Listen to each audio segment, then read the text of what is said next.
जगह है अंदर में। अभी हम आप लोगों को ये दिखाना चाहेंगे कि अगर किसी घर में सांप घुस गया है और वहाँ किसी रेस्क्यूअर की सुविधा नहीं है, तो हम किस तरह से सांप को सुरक्षित पकड़े ताकि सांप को भी कोई खतरा ना हो और पकड़ने वाले को भी कोई खतरा ना हो। एक हम इस तरह से कोई बड़ा थैला या बोरे पे ऐसे किसी पाइप को बांध देते हैं, क्योंकि सांपों का स्वभाव ये होता है कि जब वो कहीं घुस आया है हमारे एरिया ऐसे इलाके पे, तो उसे छुपने का जो स्थान दिखे संभवतः उसे वो बिल समझ के उसमें घुस ही जाता है। ये सबसे आसान तरीका होता है। ये यही अंदर में ही बनेगा, ठीक अंदर में। हाँ कोना में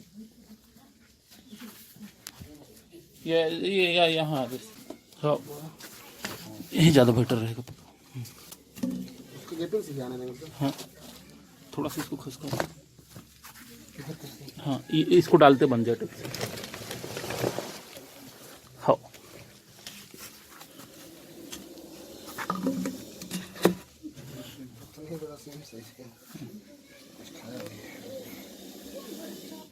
देखिए इस तरह से।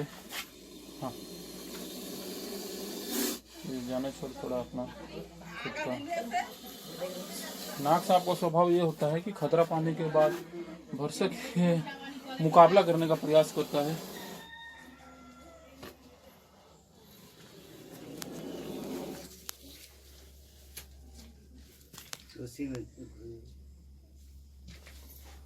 हाँ पीछे से थोड़ा सा वो करो, वापस निकल रहा है।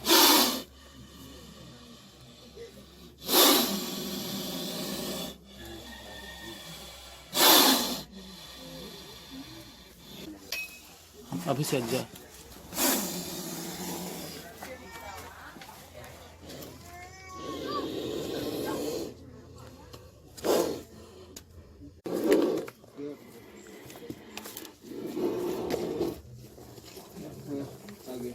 वापस भी हो ना हो जाए, देखिए वापस भी हो गया ना हो जाए कह रहा हूँ। पीछे जल्दी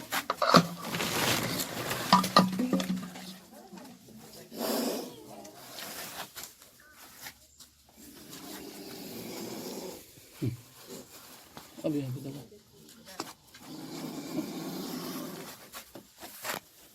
देखिए थोड़ा मशक्कत करने के बाद आखिर इसे हम इस थैले में घुसाने में कामयाब रहे हैं।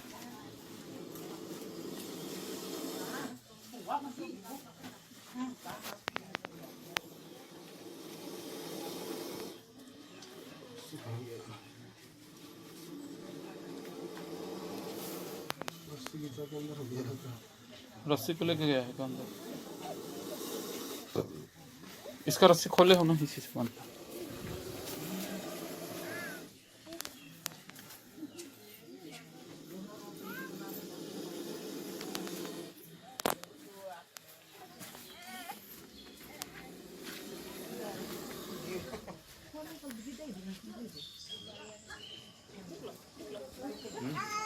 जमीन में सोने वाले तो नहीं है ना इस बस्ती में? कोई जमीन में तो नहीं सोते हैं ना आप लोग?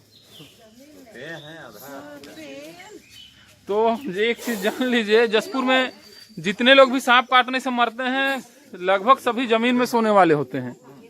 तो आज से ही प्रयास करिए कि पलंग में सोइए। जरूरी नहीं कि पलंग बहुत सलीके का हो, किसी भी तरह का पलंग बना के काम चलाओ आप, उसमें आप लोग सो सकते हैं। और उसमें मच्छरदानी अवश्य लगाएं, क्योंकि करेता वगैरह तो ऊपर नहीं चढ़ पाता है, नाग आसानी से पौवा पाटी से चढ़ जाता है। तो पलंग में सोएं और मच्छरदानी लगा के सोएं। और मच्छरदानी को लगाते हैं तो चारों तरफ से उसको दबाए भी।